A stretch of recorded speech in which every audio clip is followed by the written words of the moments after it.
All right, so hi everyone. My name's Jillian. This is our first organizational meeting. And this is a way to kind of be a little more, have a bit more of a structured approach to NYC Mesh. They've been doing the happy hours for a while and a lot on the Slack channel, but I think it's good for people to get together and see how we can move and improve with this mission. So yes, my name's Jillian. I have been volunteering for a few months, and I was asked to discuss about how people can volunteer and get involved. So I mean, I think that we do have like a lot of people who are signing up to have a note in their house, at their apartment or something, but we don't have very much retention. And I think my impression is that I think people think there's a larger barrier to entry than there actually is, and I think that applies to a lot of volunteering experiences. So I mean, people can start off by just going to our meetups. So the second Tuesday of every month, we're going to be holding this organizational meeting, and then happy hours are every fourth Monday, and they're in the East Village at DBA, and it's a good way to network with people in that sense in a much more relaxed setting. So I would say that the first way, if you want to get involved without necessarily jumping in and meeting people, is really just going on the Slack channel. You can like lurk for a bit or something. And that's how to, I mean, that's our Slack channel's name. And some of the channels in which are helpful if you want to get involved in less technical volunteering, which is more my side of things, are the funding, meeting, organization, outreach, website, and website GitHub, so like later too or not. But yeah, so you can always throw in ideas. I mean, it's very open to new ideas, and I think Brian and Zach are really open to improving things with just fresh ideas and any help that they can take, that anyone who wants to help. So definitely don't feel afraid to throw out new ideas. Sometimes they've been tried, but definitely like the collaborative effort on the channels are really helpful to get things going. One of the big areas where volunteers are needed is the install team. Because there are several thousand requests for installations, and it's only really a handful of people who have been working on them.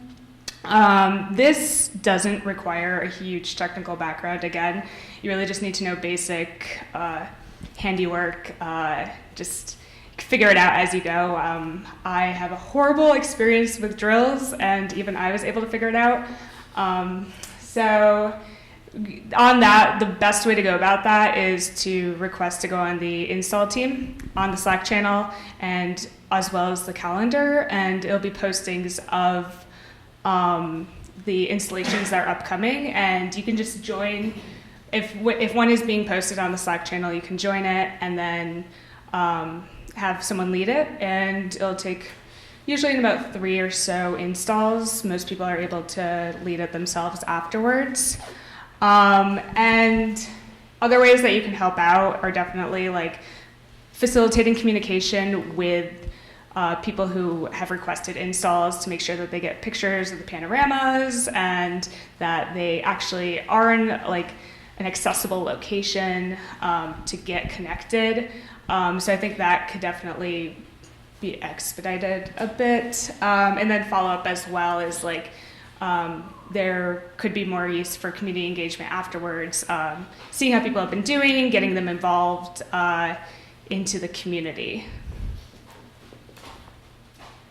And some other ways to participate. So yeah, installs are the big one, and also fundraising, sponsorship, if you know people who or organizations who are looking to donate, obviously money is great. And community outreach, you can go around, if you can get your building to be involved, you can hand out flyers to people, get people to know what this is about, what's happening. In some ways, like while I stress that you don't need a huge technical background or knowledge to be involved. Definitely some things can help. And for me, like I just took like an IT support course on edX and am reading the Wireless Networking for the Developing World book, and I found it really helpful for me to just grasp the basic concepts, because it definitely helps when you're trying to tell people about it, which I am not going to do right now. And yeah, so those are some other ways too. So definitely like areas, like if you have a job in a non-technical field, you might think that, oh, like this isn't for me, but you'd be surprised how many of your skills do apply. For instance, like I'm an administrator at a university and I do a lot of scheduling and organizing and outreach. And those are definitely very applicable skills that might need a little bit more support in the organization anyways. So yeah, that's what I have. Does anyone have any questions for me or want to?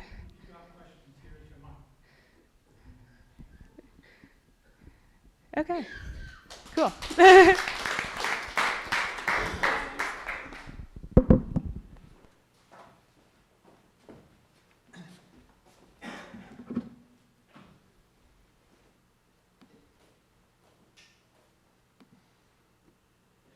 Hi, I'm Brian, and I've been doing this for like just over 4 years now, and I thought tonight, since we haven't had a presentation like this since January, I would go over what we did in the year, and it turned out to be a lot more than I remembered. Actually, we've done so much this year.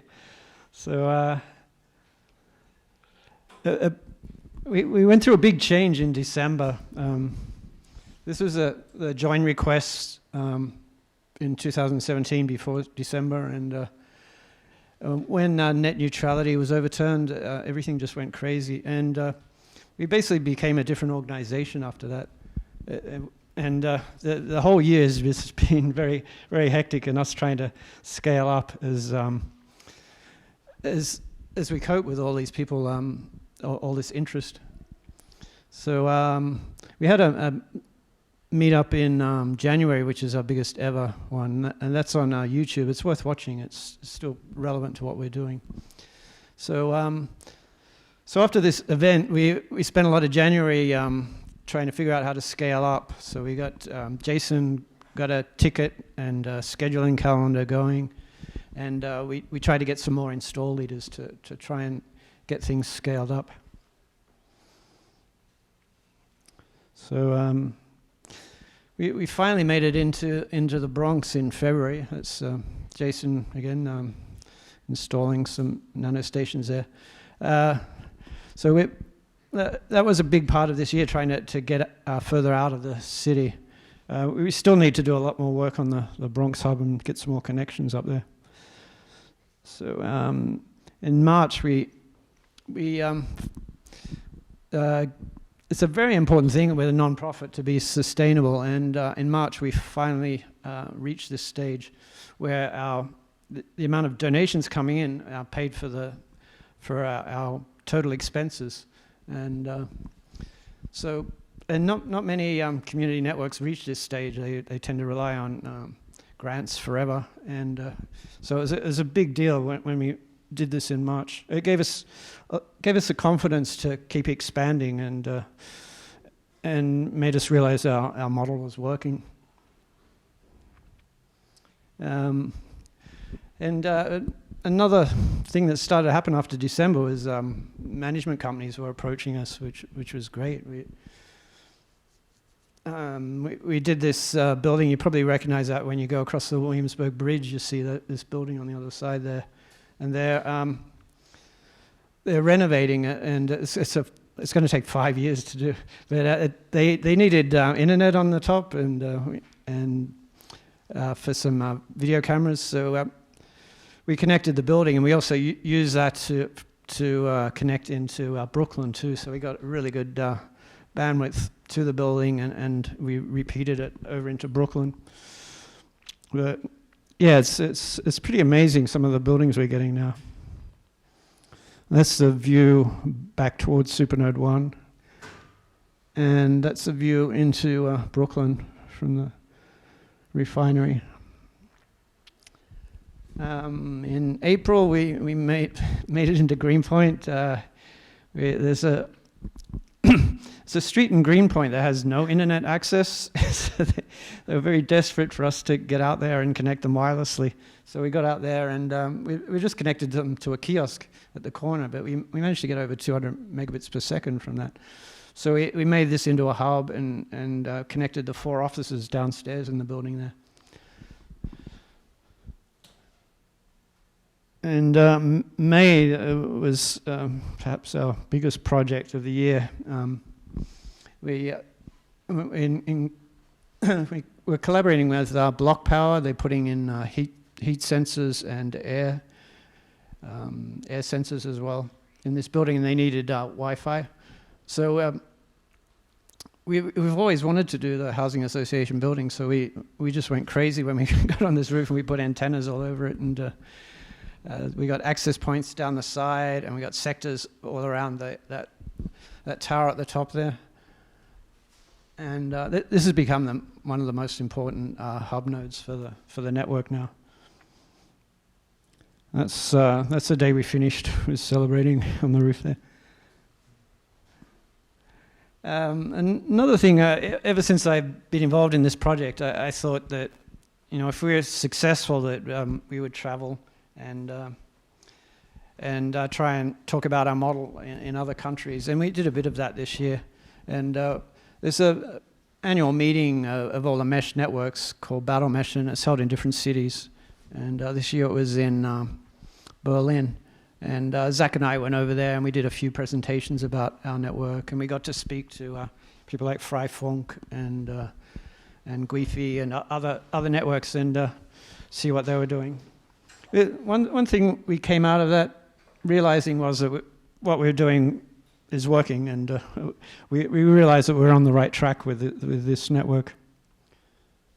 I got flown up to Ottawa to talk about our network. It's Digital Access Day in Canada. In August, we hit 200 active nodes. You can see Oliver did this graph. It's just been going crazy, especially after December here, and getting the NYCHA building that was so easy to connect everyone to that. So it just went crazy after that. We applied for a Mozilla grant, and we got the first round, so we got $10,000 from the Mozilla grant, and that paid for the NYCHA install, the Housing Association install. And they invited us over to Silicon Valley, to their headquarters there, and Zach gave a little talk there. They limit you to 10 minutes, and Zach gave a really good talk about our NYCHA project there. This is the big sad thing about this year. We lost Supernode 2. They were doing a roof repair there, so we just had to take the gear down.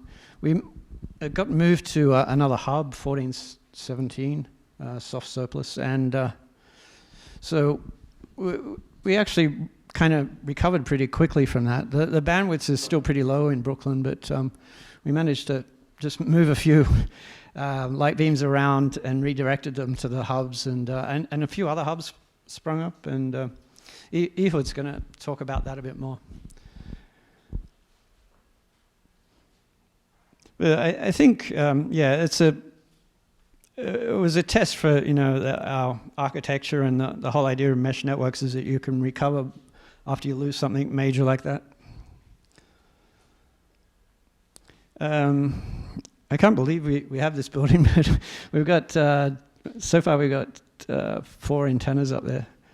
Rivington Hotel. It's really nice tall building in the middle of the Lower East Side, so that's going to be a major hub for down there. There's parts where Supernode 1 doesn't reach because they're in shadows, and this will reach a lot of those buildings. And that's working with another management company, and they have 11 buildings downtown, and eventually we'll have them all all network together. This is the install. I'm going to show that. And this is the building we're in at the moment, which is Supernode 4. So we worked with Quinn, who's here somewhere. There he is. There's fiber being funded to here through a government E-rate program. And just a couple of weeks ago, we put some sector antennas on the roof here. As you can see there. This is fairly tall, but we're eventually going to move it up there once we get access to a very long ladder. So it'll be up another 20 feet or so. So that's our year. And our to-do list for the moment, we really want to strengthen these hubs because we realized how essential they are to the network. We were relying way too much on Supernode 1 and Supernode 2. And so we've been putting a lot more effort into the hubs, and Zach's going to talk about that a bit more. You can now do gigabit with fairly cheap routers, so we might do gigabit between the hubs too. And that's 10 times the speed of the light beams. So this is just the hubs. So you can see there's quite a lot of them now. That's the housing association building with all the connections. And Ahud's one there. And Rivington. And that's another Stallings building there, which is going to be a major hub for Alphabet City over there.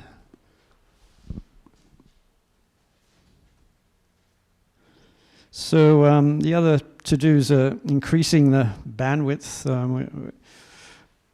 There's a few reasons the bandwidth's been going down, partly because we got so many people using it now, and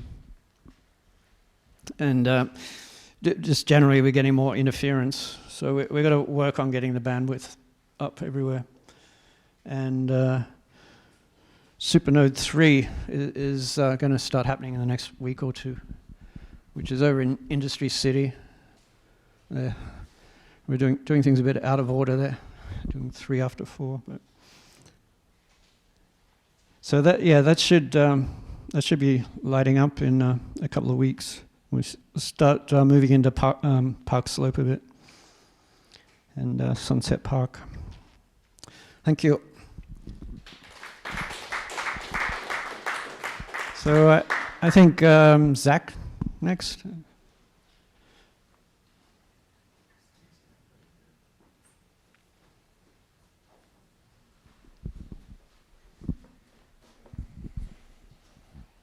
All right, thank you, Brian. My name is Zach, and I'm one of the network engineers who's working on this project that we're all part of. I'm going to talk to you a little bit about hubs and maybe some of the things we've done this year, especially concerning hubs.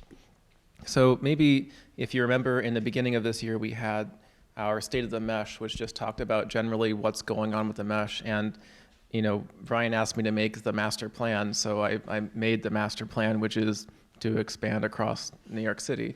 So, I mean, it's kind of silly, but that's actually the goal. The goal is to go across the whole city as much as possible because the group is NYC Mesh.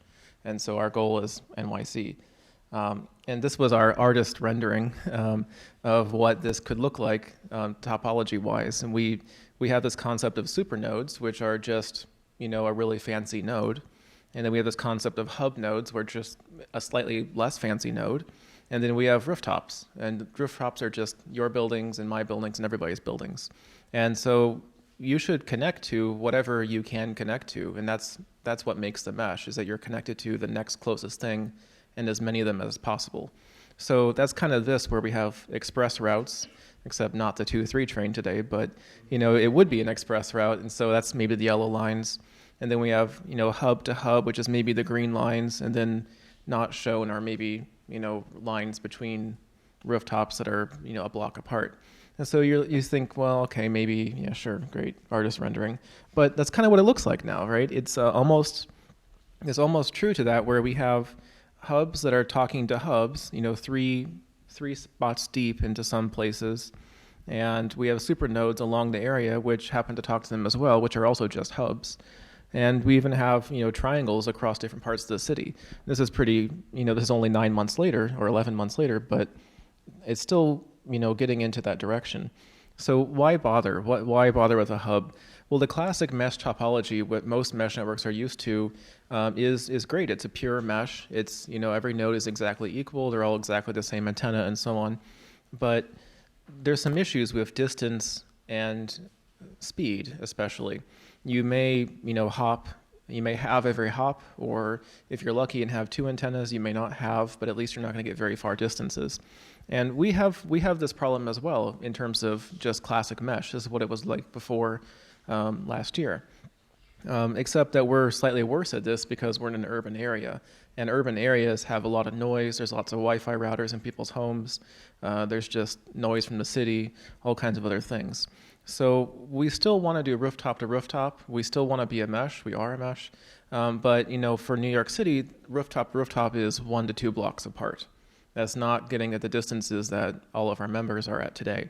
And so, and you need kind of line of sight. So the hubs are our answer to that, where the hub takes you out of the neighborhood, but the rooftop to rooftop still is within the neighborhood. So you should still do it, but have the right expectation that rooftop to rooftop is for your neighbors and so on. Brian mentioned a company, we're going to get 11 of their buildings downtown just because they're generous. Some of them are, 3 buildings apart, 2 buildings apart. And so we'll be doing rooftop to rooftop type connections there as well, because it makes sense. Also, the hubs allow you to have maybe 50 nodes connected to them, technically more, but you don't want to get too many, otherwise it starts to degrade. But if you're just doing a rooftop to rooftop connection, maybe you can see your next closest 3 to 5 neighbors, maybe 10. Whereas the hubs, it's just a way to bring those closest 50 buildings or closest 30 buildings around you all together. And so in that way, it's still a mesh. It's just a more purposeful setup node so that it is a really good quality. So basically the hubs, again, just aggregate the rooftop to rooftop traffic. They also then take that traffic, which is from that neighborhood, those other rooftops, and they give it to the rest of the mesh. So the idea is that if you're on a hub, if you're on a supernode, then you should be able to see all other hubs and all their supernodes, assuming the mesh hasn't broken apart. And so what it may end up happening, and this is a little more in the advanced networking side maybe, is that the hub or the supernode will it'll mediate you to the rest of the mesh. Maybe the other neighborhood is using a different protocol. Maybe it's using a different router model or something like that. And so that hub can aggregate, and it can show the rest of the mesh your networks, your routes, your rooftops. So for example, we could do OSPF protocol within a neighborhood like East Village and exchange that with the other mesh, with the other hubs, or we could do BMX6 and exchange that with the other hubs. And so in this way, different topologies can talk to each other. So drawing from some time ago where all of the hubs maybe are not connected together, but they eventually exchange all of their routes with each other somehow in that way. So is everything a hub? Should you be a hub? You can be. Raise your hand if you're running a hub or if you're semi-responsible for a hub, right? And Brian, you have your hand, and I have like 3, and so yeah, something like that. So and Mike kinda, right? Also Khalil, right? But yeah, so you can, but again, the hubs are not. It's not a special node. It's not going to be better. It's not going to be faster. It's just purposefully set up. It's intentionally trying to be there. Maybe you should have, 360 coverage or something. Again, the goal is to connect like 50 buildings, not just your closest couple neighbors. So you don't have to be a hub, but if traffic still passes through your node, that doesn't make you a hub. You're just another mesh node. Everyone's traffic may pass through any other one's node, depending on where you are and how you're connected. And what that just means is, and again, this is just so you understand, so we all understand, this has been asked a lot, is that, hubs are just a designation that you kind of self-assign, right? You just say, this one has 5 antennas, okay, it's a hub.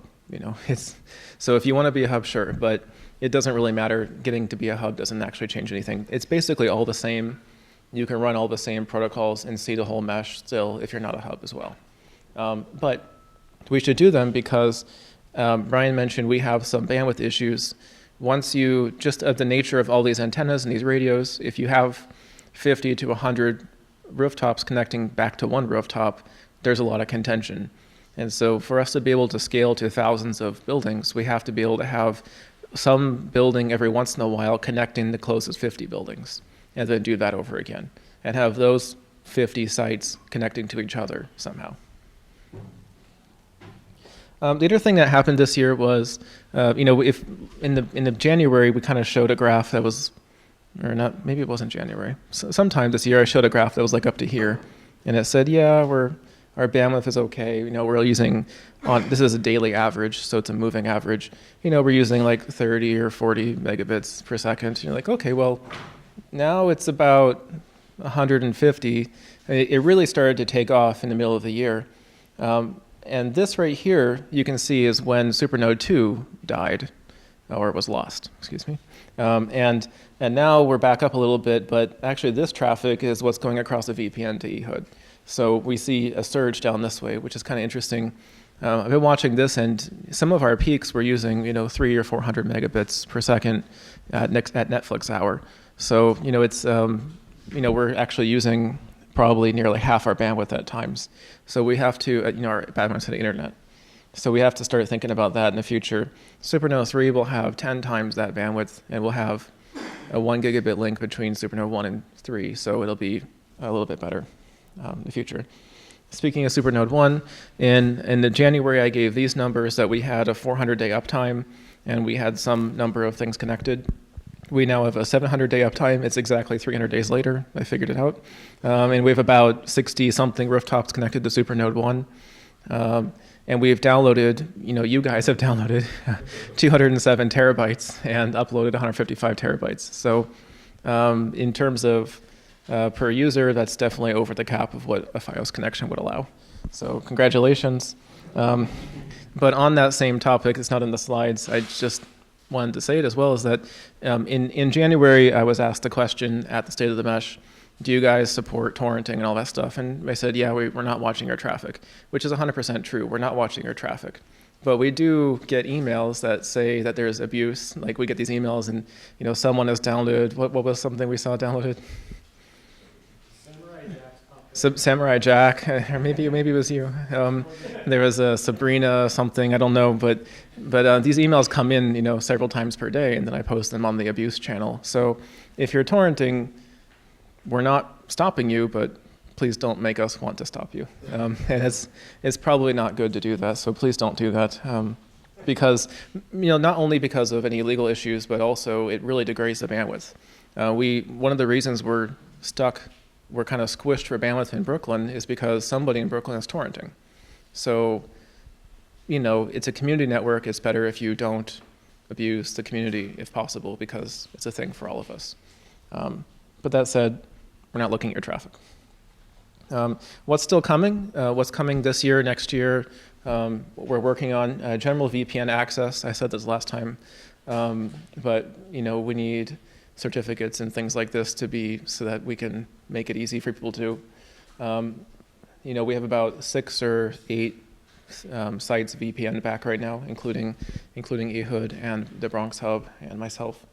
We're working on a node configuration generator so that you just kind of push a button, type your node, it looks you up, and generates a config for you. It's basically ready, just don't have time. I'm working on a Linux-based hub supernode standard build, so that you can just say this version of Debian with these config files, and here's one config file that describes all the ports that go in and out of it. Not OpenWRT based. This is for like a real server, and you can throw it in a rack and plug in 5 antennas or a public BGP connection and something else, and that'll just be the standard, so that we can get things set up without having to continuously try and tweak it. Also, of course, mesh services inside of the mesh, more services inside the mesh.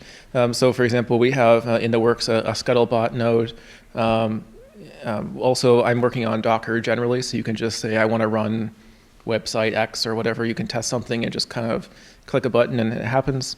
Working on a directory service, both for being able to allocate IP addresses. It's on my GitHub if you're interested in looking at that, in collaboration with another Mesh. Mesh messaging generally, and someone was working on maps. I hope he starts working on it again. We're also going to, if you guys want, do community server hosting. So if you look in the channel SN3 on Slack, we have the option of getting some rack space to host servers in a community way. So donation-based, just like the Mesh access. So if you want to put a 1U server in there or something, just show your interest in the SN3 channel. It'll be at the SN3 site. And it's something like, I don't know, $50 to $100 per month per server. So just, if you want to put something in there, 10 gigabit internet, all just whatever you want, sort of community hosting. So those are coming or the works right now. And yeah, that's it for my presentation. Cool. Thank you. Who's next? Oliver? If I can avoid it. My name's Ahud, or Ehud, or any way you want to pronounce it is fine by me, as long as the checks get sent to the right address. I live in Bed-Stuy, and some of you may have read the blog post. If you have, it's kind of a, it's going to be an old story for you. I'm not going to tell the whole thing. Basically, hey, Jesse. I've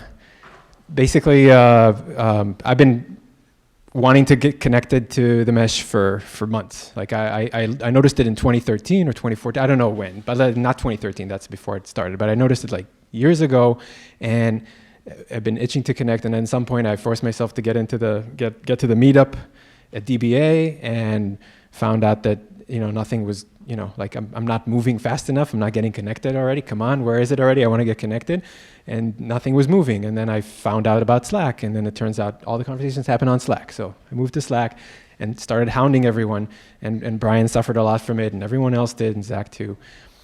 And it took months, but then in the spring, the opportunity came, and we were up on the rooftop of that NYCHA building in Bed-Stuy, and I got a chance to point the antenna right where I wanted it, the sector beam, and then it was finally time for me to connect. It took me a while to connect anyway. My rooftop is not that tall. I had to talk to my neighbor about that. And I said, you know what, I'm talking to my neighbor, I want them to connect too. So that was like the deal with the neighbor. We'll get the antenna on your rooftop and you're gonna connect. And then I talked to all my other neighbors on the block. So we got everyone organized and everyone wanted to get connected. So that's like my little story about, and we're not connected, all of us yet, but at least me and the neighbor with the antenna on the rooftop were connected at this point. So we got connected, and then at some point Supernode 2 was it, there was like very short notice. It was a Thursday or a Friday or something, and it was like, it's Friday, and by Monday it has to be gone. So I'm going to just tell a quick story of what happened with Supernode 2 from my perspective, and some lessons I think I learned and maybe we could learn. And then I'm going to move it back to Oliver. So it was kind of a scary moment. First of all, because I have some friends in Bed-Stuy who were connected to Saratoga, to that NYCHA building, and all the internet to that building, everyone in Bed-Stuy and parts of Bushwick and everyone and lots of people in Brooklyn were all getting their internet from Supernode 2. So I knew that people are just going to get shut off.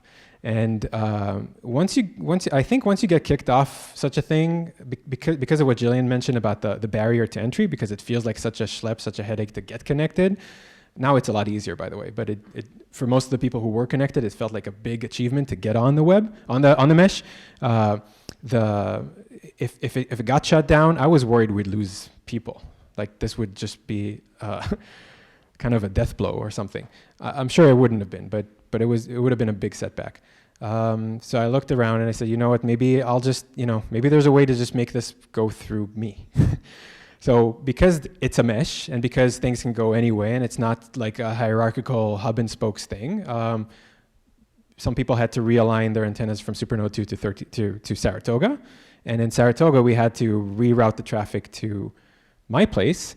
And I had to just call the cable. Sorry, I didn't call anyone. That didn't happen. I just had to magically make more gigabits happen, more megabits happen. I acknowledge it in the blog post, but I want to acknowledge again Jesse, who's sitting over there in the corner. When I say I mean Jesse, because Jesse did all the work. He held my hand through everything. Like we connect. Like he came over and there were nights when my wife was begging me to come or go to sleep already, and he would say, "Well, let's just fix this." And so yeah, got me into a lot of fights. But worked day and night to make this thing happen and make sure everyone can stay connected and keep this thing going. And then so we rerouted the traffic from, at least for Saratoga and the people who managed to get connected to Saratoga, rerouted it through my place. And then we noticed that there was a bottleneck in the connection because I was connected just like everyone else. I was connected as a rooftop to a hub, like what Zach mentioned earlier. So my connection was very thin, and I was sharing it with a bunch of other people in the same sector. So we had to upgrade that.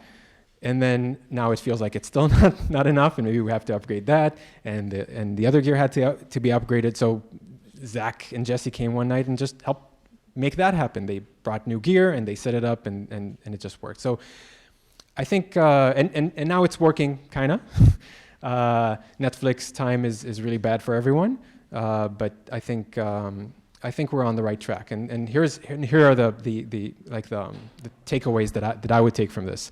One is that even if, like, we can talk about, is this a mesh, is this not? Like, a lot of people seem to be really hot and bothered about the technical question of, is it a mesh? Like, is it a pure mesh or not? I'm not a technical person. I couldn't care less about that question.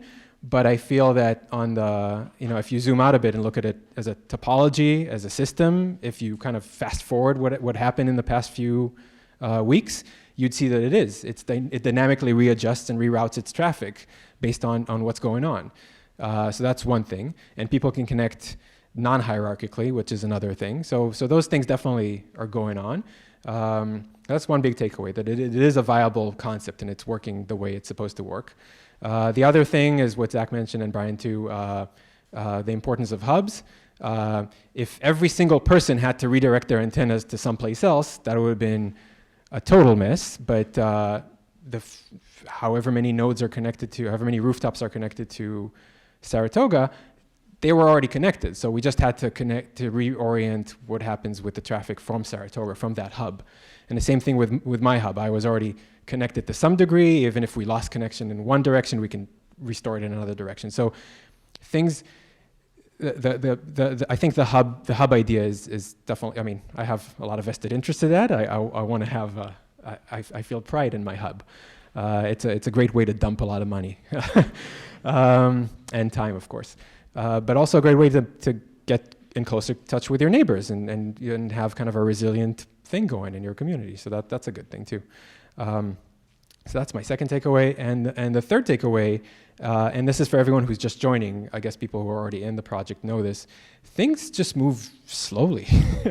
It's just, it's hard. I came with very high expectations that this would just happen in 2 seconds, and we just connect all of Brooklyn in 2 months, and it would just happen. So even though that chart looks like a hockey stick, and that's beautiful, and I love it, we need to put it on a log scale and realize that this is going to take a lot longer. But it will pick up. The pace will be picked up. Like we'll keep going faster, in my opinion, at least. That's just my my little takeaway. We'll keep going faster, but it's not going to be a smooth, straight line, and it's going to take a lot of effort from all of us. And one more little point. Jillian mentioned earlier in her talk that anyone who's new can volunteer in any way and suggest ideas. I found that that's true, but I also found that suggesting an idea is just not enough in this project. You can suggest the best idea, but everyone is 100% busy. Everyone is a volunteer. Everyone's got a lot on their minds, and everyone's got their own things that interest them more or they feel are more important. So the most important thing I could tell to people, David, who just joined, the most important thing I could tell people like you is just, if you have an idea or if you have an initiative, if you want to connect, is create a hub, connect your neighbors.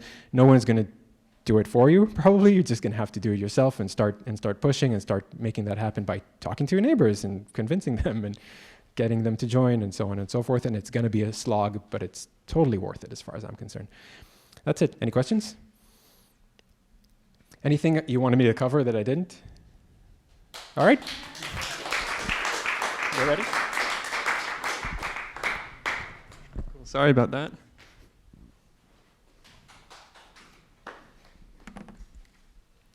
Okay, so here's our new map. The biggest features are you can now see coverage. So these blue areas are pretty accurate. They represent the range of our sector antennas. So if you're in range and you have line of sight to one of these nodes, you can feel pretty confident that you can connect. There's a search box, so you can search for Brian. You can search by notes or like name. So this is how you find Brian's node. You can search by node number.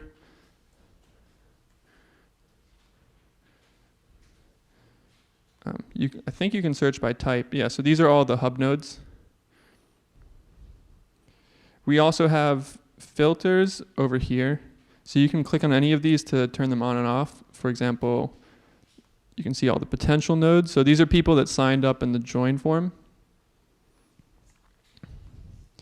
These are what the sectors are going to look like for Supernode 3, sorry. You can also see Link NYC kiosk. So those are the little blue dots.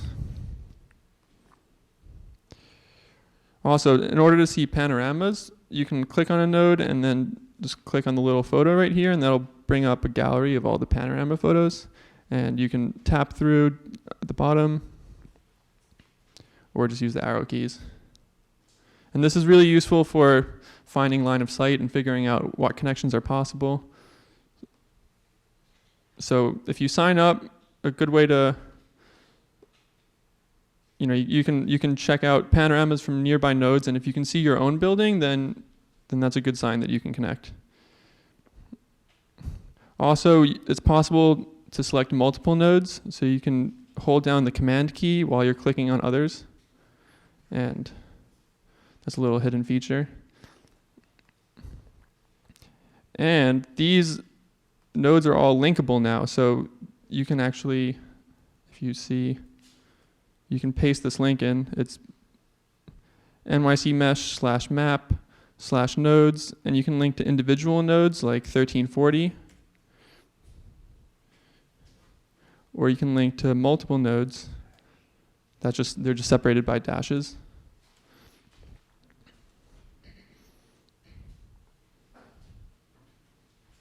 So those are the main features of the map. We also have a little new stats page, which is nice to keep a pulse of what's going on.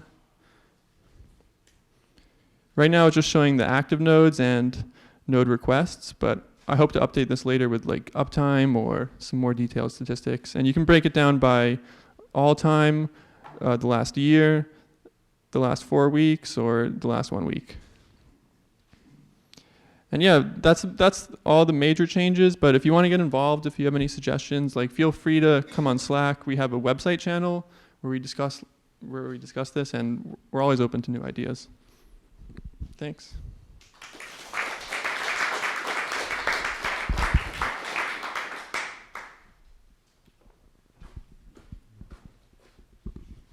I thought we'd have a Q&A here. If you want to come up, Zach, and the people that spoke come up. And is there any questions that people have? Yeah. Sure. Yep. I think. Yeah. This might be accessible information, but what internet provider does this all come from? Your question is why don't internet where does the internet, which company originates the internet? Provides our internet. So no one company provides our internet. We're using our own IP addresses, and we're doing something called BGP, peering. So we show our IP addresses to the rest of the internet the same way that other ISPs show their IPs. We happen to go through two companies. We go through, we're on an internet exchange, so we see about 150 networks directly. For example, if you go to Google, it's one hop. It just delivers the packets directly to Google, and same for Facebook and YouTube and Netflix and everything. but we get donation of internet past the internet exchange from a couple different companies. One's called WebAir, one's called PacketNet, and we also get from Hurricane Electric a little bit. So like you're your own ISP, basically. We participate in the internet. Yeah. Yeah. So we have IP addresses like ISPs have IP addresses, but we don't sell internet to anybody. Right. Cool.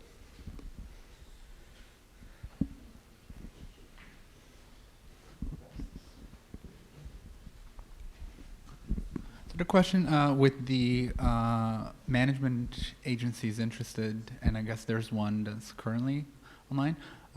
It's about 5 we're talking to. So do they basically end up just extending the mesh on their premises, or do they actually use it for business purposes? Well, there was like, we did that little office in Greenpoint, and so there's 4 offices that are using that as their main internet. And for the refinery, they just have a little closed-circuit TV, so they need a little bit of bandwidth for that. They actually had cable before, and then it was like 20 down and 5 up, which isn't enough to do closed-circuit TV. So we gave them like 200 to the rooftop there. And so, yeah, at the moment that people have been using it for things like that. Stallings wants to do an intercom system, so it's another kind of low bandwidth use for it. But you know, we get all these amazing rooftops, and we can just extend the mesh using all these rooftops. Thanks. So a question on getting a multi-dwelling apartment building on the mesh. So I live 2 blocks south of here. If south of Supernode 4, for anyone playing at home, if multiple, because I heard you, Ahud, mentioning that you got some of your neighbors interested, and maybe perhaps they were in the same building or they were in buildings next door.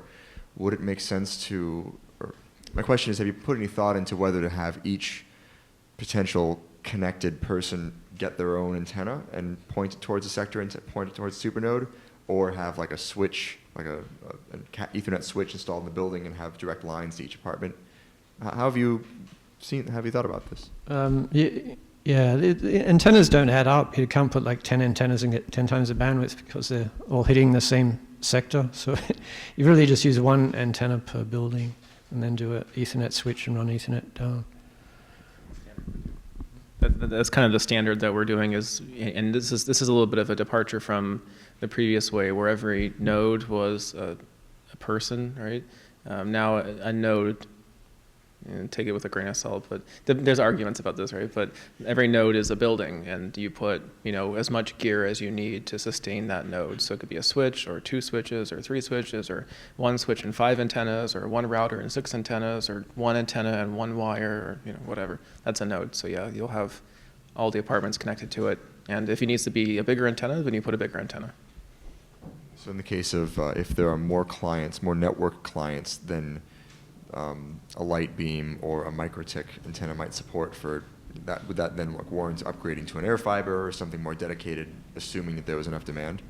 Yeah. The only way you eclipse those antennas is by bandwidth, not by number of people using it, because you use that as the other, like it's a point-to-point link, or from one node to the other node, and then you have a switch, and everybody plugs their port into that. So basically a bandwidth thing. But yeah, once you hit the bandwidth, you either use less or get more antennas to different sites, that is, not to the same site, or you get a bigger, better antenna, faster, better. Or fiber to your building, or something, right? Thank you.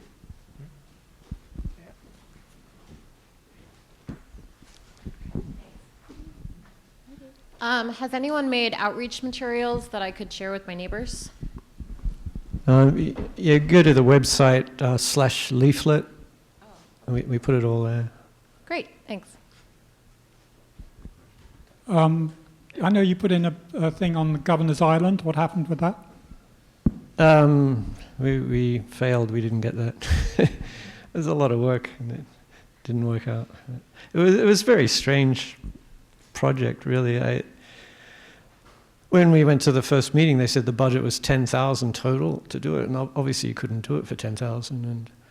And And after we know the people that won it, and all this money appeared after they won it. So, yeah, I don't feel very good about that. Yeah.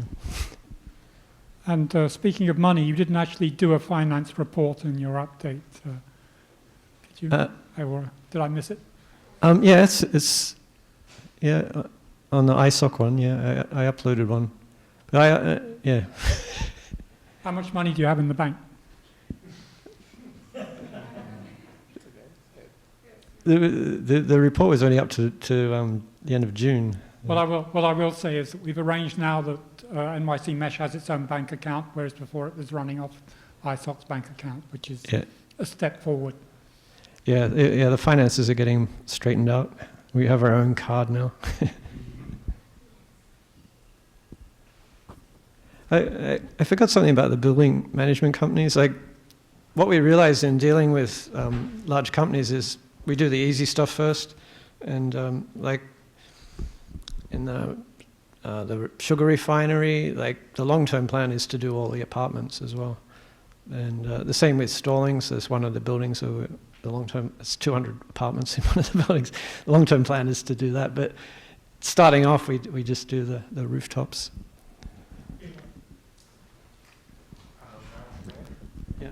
While the mic is passed, to your question earlier about outreach materials, if there's anything you want, you should ask for it, because I know people with talent sometimes say, hey, I can create stuff, but then nobody picks that up. So if you have a particular want or need, just post it on Slack, on Outreach channel. I'm trying to understand who owns the equipment. I understand some equipment are owned by the owner of the building or the apartment, and some equipment are owned by the organization. Yeah, we try to decentralize ownership as much as possible. So people basically pay for their light beams and other equipment. But we do subsidize hubs, like put in servers and OmniTick routers and things. So that basically the average node, the person that lives in the building owns it.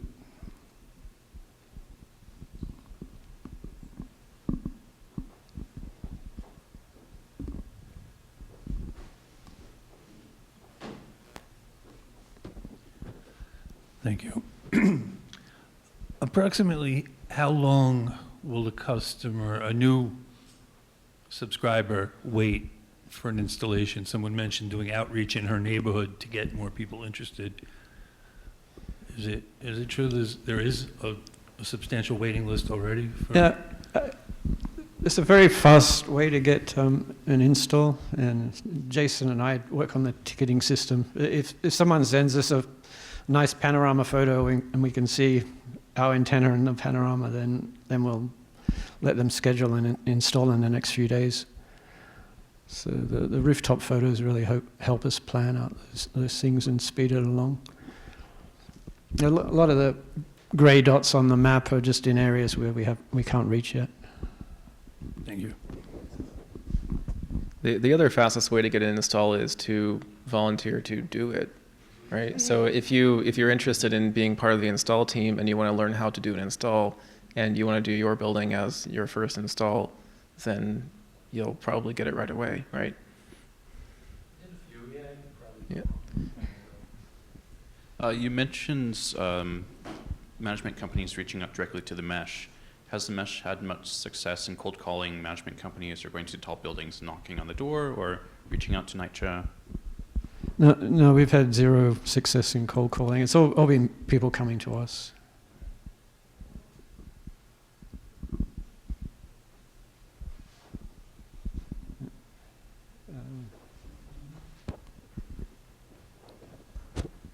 So you mentioned with NYCHA, you ended up covering 4 floors.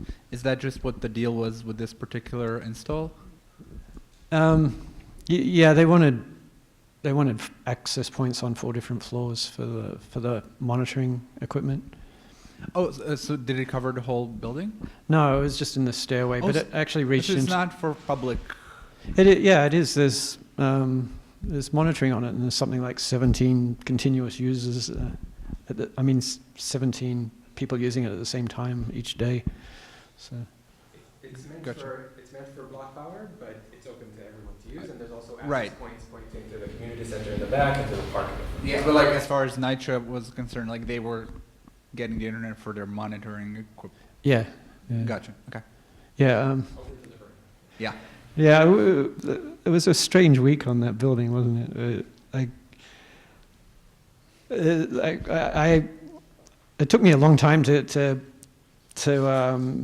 talk to Block Power and finally arrange this all to happen. I thought we were just going to put 2 access points, one on the front of the building and one on the back or something, but Ahud talked us into putting up a sector, and the next thing there was 4 sector antennas on it. It just kept growing and growing, what we put up there. And is NYCHA also a supernode? The NYCHA building? We don't call it a supernode because it doesn't have its own. Right. Okay. Yeah. So it doesn't have a WAN. Yeah, it doesn't have its own Okay. gateway.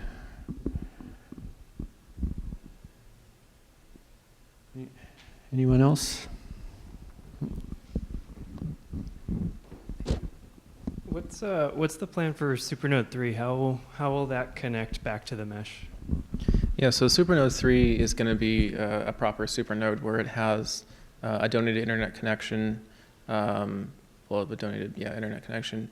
Hopefully, eventually, we'll hit some exchanges from there and so on. It will have a point-to-point to Supernode 1, not only to support Supernode 1 and, the mesh from that direction, but it's also kind of necessary for the way we're doing public internet right now. But hopefully it should point this way as well somehow. We'd love to connect it to this building. We'll see. We'd love to connect it to a couple buildings in the Park Slope, South Slope area. I know there is a couple people interested in that area. I know them specifically. It's also, I hope we connect it to a building in Red Hook, which would also connect to Supernode 1 and hopefully over to maybe Supernode 4 or something in the middle. So in the same way as all the other buildings kind of organically grew together, it should also. It's definitely not going to be a supernode on its own where it has no antennas and it's just computers in the building. But yeah, the only reason we want to be there is mainly for the antennas. We actually already, the company that's going to donate a connection for us there is already one of the ones that already donates a connection to us. So we're just going to transfer that connection over there. So diversification and more bandwidth. Is that packet by any chance? No, it's actually WebAir. Yeah. And continue to this, can you tell us more about Supernode 4? I don't know. This building, Supernode 4? This building. Yeah, so this building it's a mini supernode or a hub. It's technically not a supernode yet, though we want it to be a supernode. We worked with Quinn here to get one of the providers to bring fiber here. We thought that we would get them to donate a connection across the fiber, so we would have, a connected, a second channel alongside the school's internet. But that hasn't happened yet, so we're still working on that. But we may get a donation of connection through the school, or we may bring it in another way. But so, again, designations aren't really important. We kind of just do that for the thought process. So you can kind of see, is it a bigger node or a smaller node, or how many antennas are there and how much stuff is there. So we call this Supernode 4 because we're bullish on this place becoming a supernode, and we want it to be, and it's a really great site. But that's it. But basically upstairs there's one router and 270 and 240 degree, anyway, 2/3, whatever the number is, 360 minus 180 of the area, because there's this giant park here and all you can see is trees, so it's completely useless. Yep, that's it. And a light beam over to 1340 to NYCHA building. Have you identified any specific underserved areas in the city, and are you working on reaching those? Yeah, that's our goal, is to serve the underserved. Specifically, well, we find that NYCHA buildings definitely need it. We'd love to be in more NYCHA buildings. There's strange areas which are in the middle of very well-to-do areas that just don't have anything. For example, Brian mentioned there's a block over in the Williamsburg area that just somehow doesn't have any wiring or something like that. But yeah, there's definitely underserved areas, and there's areas that have very old infrastructure, even in the Lower East Side area. So those aren't the most underserved. I wouldn't, I'm not a statistician of the city, but there's areas that need it. I think our spot in the Bronx is, I think, going to be very useful. We found that when we were talking to Co-op City, which is one of the places we're trying to shoot to, they definitely need it. There's a lack of internet available there. I mean, it's there, it's just sparse. So, I mean, there's a lot of areas in the outlying parts of the city that need it more than we do. Although if you start to get too far this way, then you get into some nice houses and nice suburbs, and then it doesn't really need it anymore. So. And how about the thing going on in Harlem? Is that how you're relating to that? Like Silicon Harlem, you mean? Yeah. Yeah, they're another community advocacy group that's bringing internet to their people in the area, to their community. We would love to work with them. We know them. We talk with them. We've had them at the January meetup. I think we're friends with them. We haven't reached Harlem yet, so I hope that when we do reach Harlem, we are able to interact with them and overlap our networks and provide each other rooftops and/or bandwidth.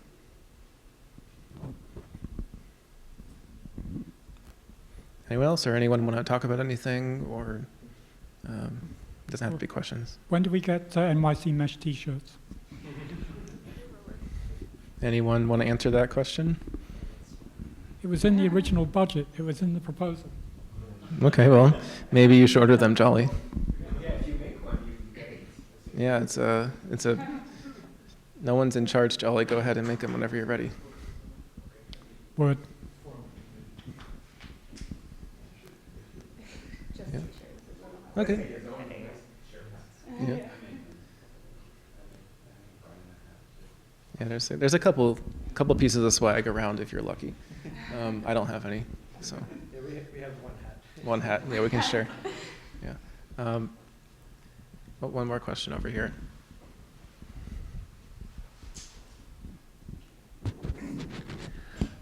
I'm just trying to understand something about the installation fee, because the people, I've been to, I believe it's 4 installations, and the customer gets charged $50, and if there's 2 people, they split that. That's $25 a piece.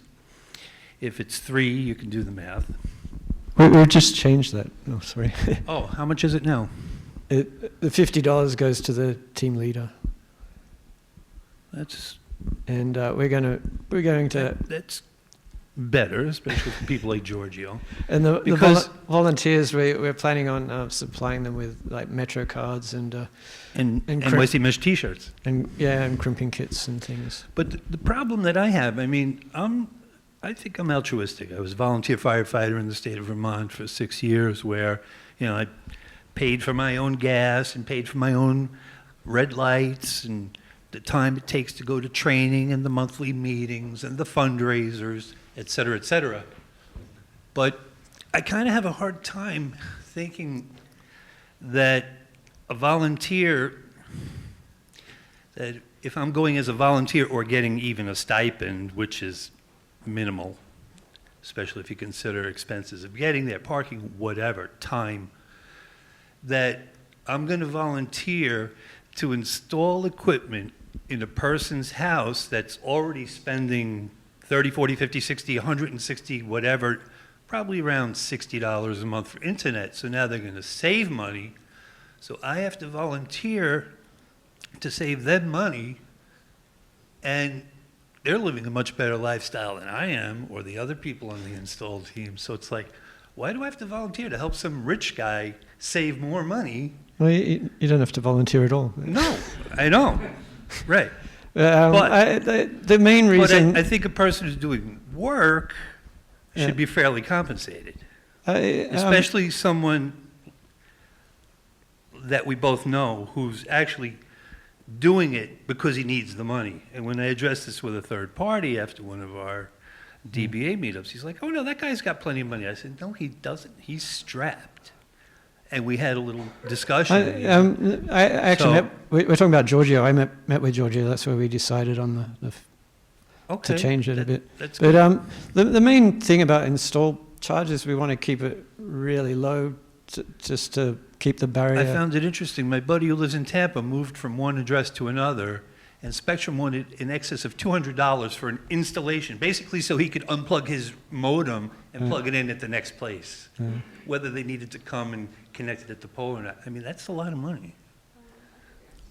I don't know anybody who comes for $50. I think that's a really valid question for sure. And I think that, but we do want to make it accessible to anyone who isn't necessarily has the means to pay for the install. However, I think that as we move forward and expand, there is a understanding that we're not a consumer product, and to encourage people who do have the means to donate, and realizing that they are getting a much better deal and contributing to the community. So I absolutely understand that. I think that there are a lot of questions as far as like also on the other side of like retention of installers, but I think that we don't have those questions now. I've been thinking a lot about that, and I think that maybe over this winter, while installs are obviously down, kind of considering how we position ourselves to people who are on the requests to maybe contribute more and maybe make it a bit more sustainable for both parties. Do we have any kind of insurance for the people doing installs? We do. We have a general policy where you can name rooftops if that building requires you to have a policy in the building's name, which some companies do. But we have a general one. Yeah. Is that a yes or I didn't get a yes? I said we do have a general policy, but where So you if can one of- also if one of name us specific. got hurt, there is something. I'm not a in lawyer, place? but we have a policy. Okay. It's $1 million certificate of insurance. Thank you. We had to get that to do Supernode 1. So we had to get $1 million certificate of insurance to get on the roof at Supernode 1, and yeah, we've used it in a bunch of buildings. They're not expensive. It's general. No, it's not expensive. No. But if somebody falls and hurts themselves, it could be expensive to that person. So it's good that Yes. we have that, I guess. Yeah, and yeah, a lot of. No, we have it. I didn't know until now. I was just, winging it like a volunteer firefighter, just, It's also important to have a good perspective on this. It's again, it's a volunteer organization where our goal is not to replace internet for rich people or even for people who are buying internet who aren't rich. It's a community network where there's also internet, but sometimes there's not internet. And the goal for you is to participate in the organization and continue this project, because this is also resiliency and all this other kind of stuff, getting into underserved areas, hopefully for people who don't have internet, right? And all of those things are optional. All these things are optional. You can find an antenna and use it. We have spare antennas that we give to people at times. You can buy one and do it yourself. You can buy one and talk to people and learn how to do it yourself and then do it yourself. You could not pay the install fee. Please don't do that. But it's a donation. Everything is optional.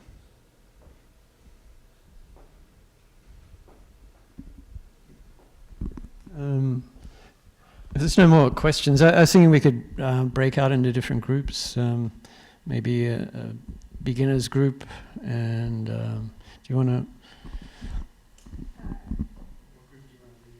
What group do I want to lead? Could do some.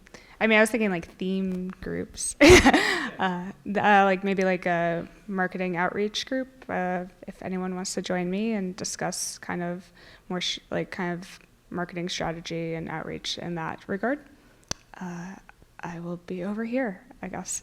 Brian, do you want to close down the live stream? Yeah, absolutely. Sorry, live stream people.